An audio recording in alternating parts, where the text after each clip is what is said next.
Como ya señalé en el prólogo, los recuerdos de mi infancia y adolescencia siguen siendo de una natural felicidad.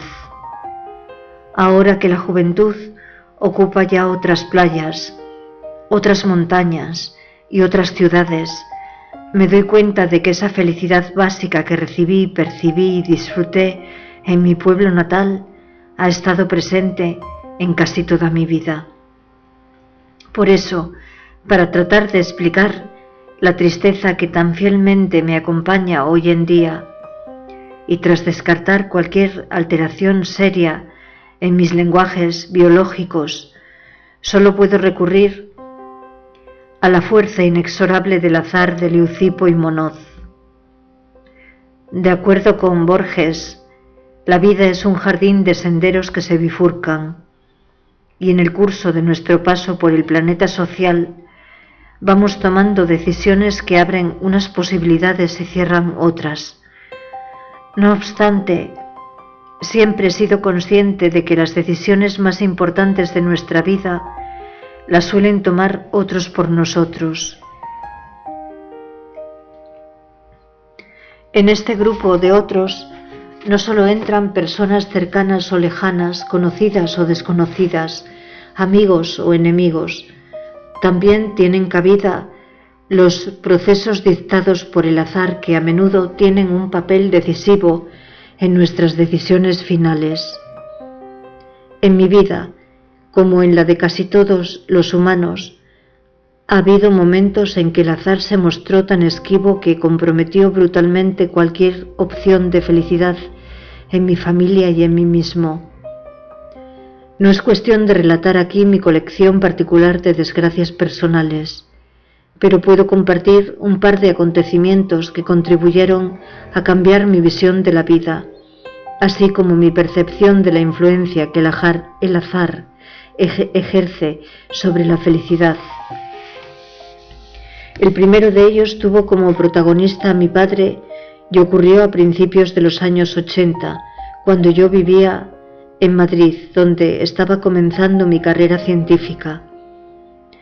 Mi querido padre, una persona de extraordinaria inteligencia pero sin ninguna formación académica, tenía un pequeño taller mecánico en el que se dedicaba a realizar trabajos de exquisita precisión para las fábricas del pueblo. Su esfuerzo y su talento se vieron recompensados con encargos cada vez más sofisticados, que finalmente le llevaron a preparar unas piezas especiales que debían ser instaladas en cohetes de la NASA. Todavía recuerdo con emoción y orgullo, como si él fuera Francis Crick y yo, su hijo Michael, su relato de aquella aventura en la que se conjugaron muchos imposibles en la ejecución de algo tan tangible como una colección de bellas piezas metálicas. A raíz de este inconcebible éxito recibió un pedido de unos empresarios de un valle cercano que pretendían afrontar una amplia remodelación de sus negocios. Mi padre dudó mucho antes de aceptar porque era un trabajo más voluminoso que imaginativo, pero al final se embarcó en su ejecución. Compró nuevas máquinas, trabajó tan duro como siempre, completó el proyecto y entregó las piezas en el plazo prometido, pero a cambio, y de manera increíble, no recibió nada, absolutamente nada. Simplemente, aquellos individuos cuyo nombre siempre ignoré no le pagaron ni una peseta por su trabajo. Luego se declararon en suspensión de pagos y mi padre entró en una espiral de demolición dirigida por el azar, que primero le llevó a perder su taller y después el resto de sus bienes materiales, incluida nuestra propia casa. Más allá de estas pérdidas materiales, lo verdaderamente grave fue que mi padre aparcó para siempre su interés por la vida.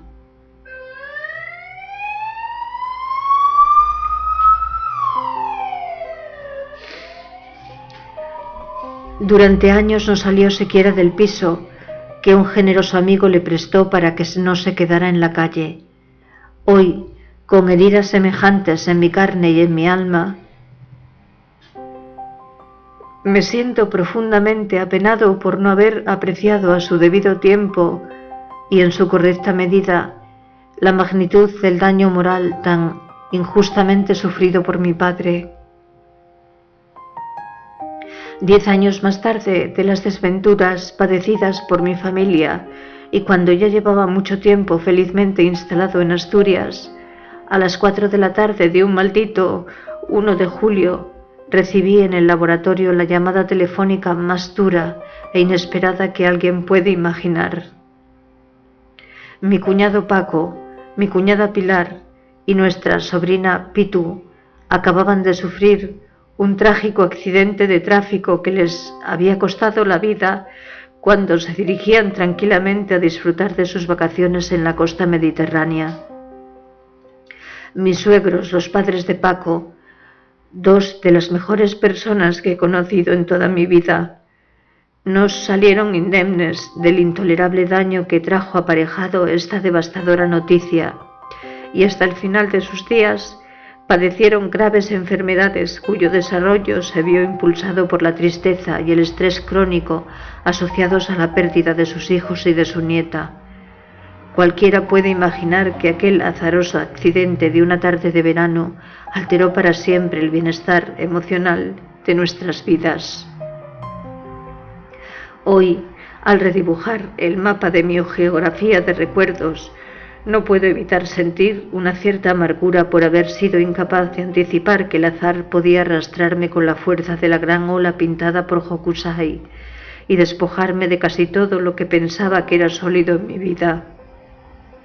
Mientras camino compulsivamente por la orilla de un mar sin olas, imitando el andar solitario entre la gente de Antonio Muñoz Molina, sigo el consejo de los grandes expertos en soledades y recuerdo a mi padre. Me asusta pensar que vaya a sucederme algo similar a lo que le ocurrió a él y que al final me quedé varado durante años en una habitación sin vistas. De ahí paso a imaginar que quizá estemos viviendo en una realidad duplicada como la de Matrix y que las estirpes condenadas a 100 años de soledad no tienen verdaderamente ninguna segunda oportunidad sobre la Tierra. Tal vez lo que sucede es que George Church ha tenido éxito en su plan de crear los organismos espejo que anticipó Arthur C. Clarke en su relato Error técnico. Pero el proyecto se le ha ido de las manos y algunos humanos ya solo somos una mera copia especular de otros. Entre tantas dudas solo me queda admitir que Oscar Wilde tenía razón cuando aseguraba que nada envejece tan rápido como la felicidad. Finalmente pienso en mi querido discípulo Sami Baso y me doy cuenta de que ni siquiera sus células progeroides son capaces de envejecer con tanta celeridad como la felicidad. Sin necesidad de escarbar mucho en mis recuerdos, reconstruyo mi última visita a la casa de Sami en el Véneto italiano. Tras su estancia en nuestro laboratorio, Sami Baso se convirtió en un referente vital para mí y en un icono para mis discípulos. Nuestro trabajo, junto con el de Nicolas Levy en Francia y el de Leslie Gordon y Francis Collins en Estados Unidos, le había ayudado a mantenerse con vida hasta superar con creces los límites de supervivencia más optimistas de los pacientes afectados por su misma enfermedad. Pero su joven corazón es como el de un anciano de 80 años y requiere atención continua. En medio de mi creciente desapego hacia casi todo, recibí una llamada de Sami, quien me contó que en su última revisión cardiológica le habían detectado un bloqueo aórtico que afectaba gravemente a su vida. La recomendación clínica era muy incierta, pero una de las sugerencias que le plantearon sus médicos fue una operación de urgencia en el Children's Hospital de Boston, centro de referencia mundial en el tratamiento de niños con envejecimiento acelerado. El riesgo de una intervención de estas características es altísimo y como Sami me considera su mentor, me preguntó mi opinión acerca de la decisión que debía tomar. Enseguida me di cuenta de que una cuestión tan importante como aquella no era algo que se pudiera discutir por teléfono o vía Skype. Por un instante recuperé mi Ikigai y entonces se me ocurrió que podíamos interpretar la entrañable película Capitán Fantástico de Matt Ross, pero a nuestra manera. Alquilamos una furgoneta azul, la ocupamos con los estudiantes de doctorado que trabajaron con Sami en nuestro laboratorio y animados por el sonido de la gaita asturiana de Surde, otro de mis queridos discípulos, pusimos rumbo a Italia para ayudar a Sami a tomar su decisión. Tras un larguísimo viaje, aparecimos por sorpresa en su casa. Durante un día entero hablamos con él y con sus padres de la vida, del azar, de la felicidad y del miedo a un futuro sin futuro. Después tomamos una decisión entre todos. No se operaría hasta que hubiera completado su graduación. El acceso a la universidad había sido el momento más importante de su corta pero intensa vida. Su rendimiento académico era excelente. Su máxima ilusión en esos momentos era convertirse en investigador científico y en nuestro laboratorio había dado los primeros pasos en ese sentido. Una operación con un elevadísimo riesgo de mortalidad dejaría en nada estas ensoñaciones. A cambio, Sami aceptaba con conmovedora serenidad la posibilidad de que cualquier día, en cualquier momento, su corazón se detuviera para siempre. Una vez más, volvió a mi mente la sensación del ahora estás, ahora ya no estás, la fuerza del azar dictando el ritmo de la felicidad.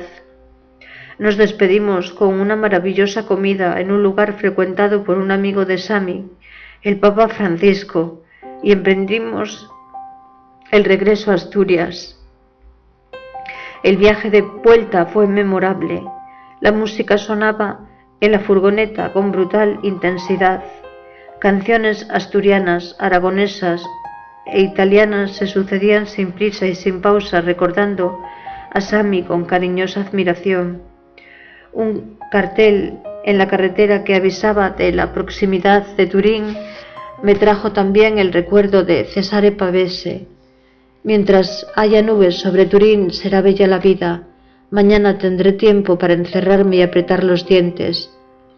Ahora toda la vida son las nubes, las plantas y las calles perdidas en el cielo.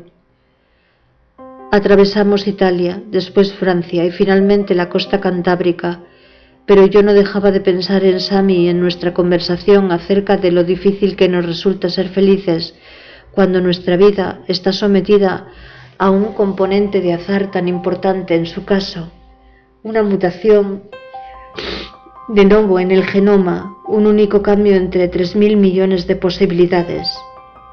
Y pese a todo, los pensamientos positivos se habían abierto camino, al menos transitoriamente. La luz había encontrado de nuevo la grieta que hay en todo.